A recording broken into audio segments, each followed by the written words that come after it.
Alam Nusantara dikenal sangat indah dan kaya akan berbagai sumber daya alam. Ini sebagai salah satu bentuk nikmat Allah yang Maha Esa dan Maha Kuasa yang wajib disyukuri dengan melaksanakan segala perintah dan menjauhi segala larangannya. Nusantara merupakan suatu gugusan pulau-pulau yang membentang dari barat ke timur di antara benua Asia dan Australia. Secara astronomis, Nusantara terletak antara 95 derajat bujur timur sampai 141 derajat bujur timur dan 6 derajat lintang utara sampai 11 derajat lintang selatan. Dengan letak astronomis tersebut, Indonesia termasuk ke dalam wilayah beriklim tropis. Wilayah tropis dibatasi oleh lintang 23,5 derajat lintang utara dan 23,5 derajat lintang selatan. Di wilayah tropis seperti Nusantara, sinar matahari selalu ada sepanjang tahun dan suhu udara tidak ekstrim sehingga masih sangat nyaman untuk melakukan berbagai aktivitas. Lama siang dan malam juga hampir sama, yaitu sekitar 12 jam siang dan 12 jam malam. Sedangkan secara geografis, Nusantara terletak di antara dua benua dan dua samudra. Benua yang mengapit Nusantara adalah benua Asia yang terletak di sebelah utara dan benua Australia yang terletak di sebelah selatan. Sementara samudra yang mengapit Nusantara adalah Samudra Pasifik di sebelah timur dan Samudra Hindia di sebelah barat. Pola angin muson yang bergerak menuju wilayah Nusantara pada saat angin barat dimanfaatkan oleh orang-orang masa lalu untuk melakukan perpindahan atau migrasi dari Asia ke berbagai wilayah di Nusantara. Perahu yang digunakan untuk melakukan migrasi tersebut masih sangat sederhana dan pada saat itu masih mengandalkan kekuatan angin, sehingga arah gerakannya mengikuti arah gerakan angin muson.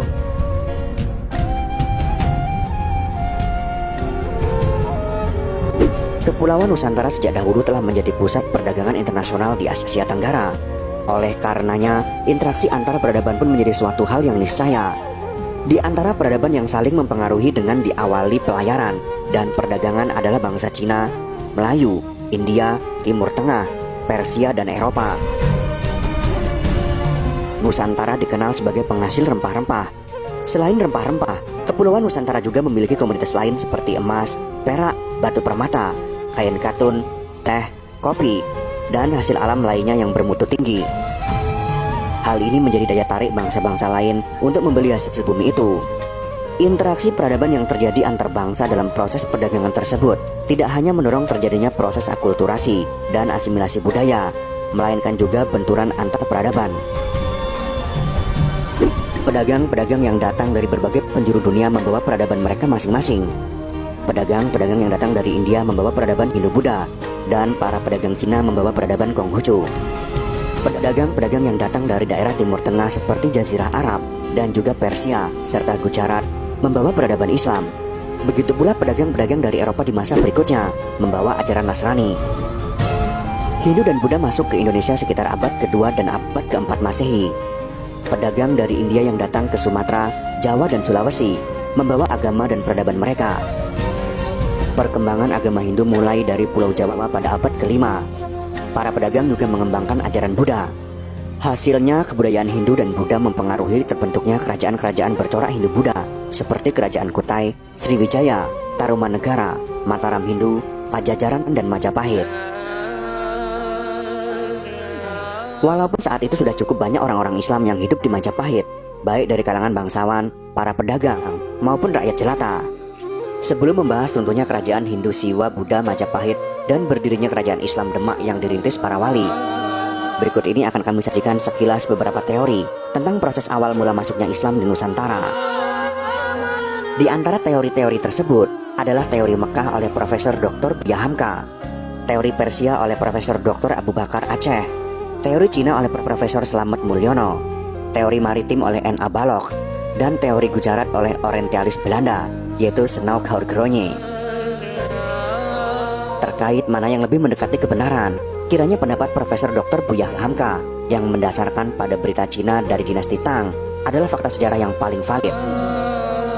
Profesor Dr. Buya Hamka menuliskan, ahli sejarah ada yang berkata bahwa di zaman pemerintahan Yazid bin Muawiyah, Khalifah Bani Umayyah yang kedua, telah didapat sekelompok keluarga orang Arab di pesisir barat Pulau Sumatera. Artinya sebelum habis 100 tahun setelah Nabi kita Muhammad SAW, tetapi di kurun-kurun ketiga dan keempat Hijriah, di zaman keemasan Daulah Bani Abbas di Baghdad, sudah banyak pelajar dan pengembara bangsa Arab itu menyebut-nyebut Pulau Sumatera.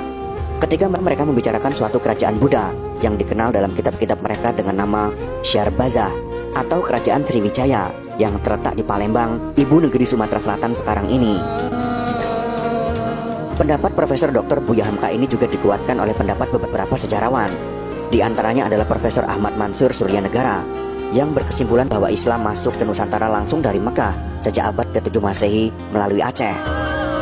Islam pertama kali masuk ke Sumatera sejak abad ke-7 juga telah disebutkan oleh W.P. Groeneveld yang menjelaskan bahwa berdasarkan berita Cina zaman Tang pada abad 7 masyarakat muslim telah ada, baik di Kanfu atau Kanton maupun di daerah Sumatera sendiri.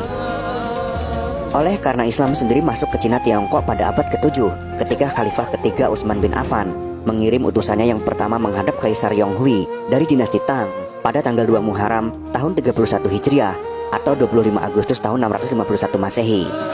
Hal ini terjadi oleh karena saat kerajaan Sriwijaya di Sumatera mengembangkan kekuasaannya pada sekitar abad ke-7 dan 8 Masehi sebagaimana dalam Prasasti Ligor bertahun 775. Berita Cina dan Arab, Selat Malaka sudah mulai dilalui oleh pedagang-pedagang muslim dalam pelayarannya ke negeri-negeri di Asia Timur dan Asia Tenggara. Perkembangan Islam melalui pelayaran dan perdagangan secara internasional antara negeri-negeri di Asia bagian barat dipengaruhi oleh kekuatan dominasi kekuasaan Islam Bani Umayyah. Sedangkan perkembangan Islam di Asia bagian tenggara maupun timur dipengaruhi oleh kuatnya dominasi Islam di kerajaan Cina masa dinasti Tang. Sayyid Naguib Al-Atas juga menjelaskan tentang masuknya Islam ke Nusantara sejak abad ke-7. Pada abad ke-7 ini, orang-orang Islam telah memiliki perkampungan di Kanton, menunjukkan kegembiraannya menyaksikan derajat keagamaan yang tinggi dan otonomi pemerintahan, di mana mereka akan memelihara kelangsungan perkembangan serta organisasi di Kedah dan di Palembang. Bukti lainnya adalah sebuah literatur kuno Arab yang berjudul Ajaib Al-Hind yang ditulis oleh Busruk bin Sahriar Al-Ramhurmuzi pada tahun 1000 Masehi, memberikan gambaran bahwa ada perkampungan-perkampungan muslim yang terbangun di wilayah kerajaan Sriwijaya. Hubungan Sriwijaya dengan kekhalifahan Islam di Timur Tengah terus berlanjut hingga di masa Khalifah Umar bin Abdul Aziz. Ibnu Abdur Rabi dalam karyanya Al-Iqud Al-Farid menyebutkan bahwa ada proses korespondensi yang berlangsung antara Raja Sriwijaya kala itu, Sri Indrawarman, dengan khalifah yang terkenal adil tersebut.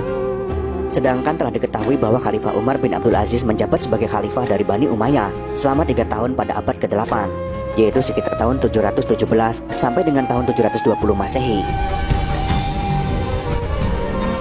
Dari bukti-bukti sejarah tersebut, sangat jelas bahwa teori awal mula masuknya Islam ke Nusantara seperti teori Cina, teori Persia, teori maritim, apalagi teori Gujarat semuanya telah tertolak. Teori Mekah menyatakan bahwa Islam masuk pertama kali ke Nusantara melalui Aceh dari Mekah pada abad ke-7. Adalah teori yang paling kuat dari semua teori lainnya. Itulah sekelumit pembahasan tentang awal mula masuknya Islam di Nusantara pada abad ke-7. Semoga informasi sejarah ini bisa menambah wawasan untuk kita semua. Jika kalian suka dengan video ini, silahkan berikan jempol ke atas.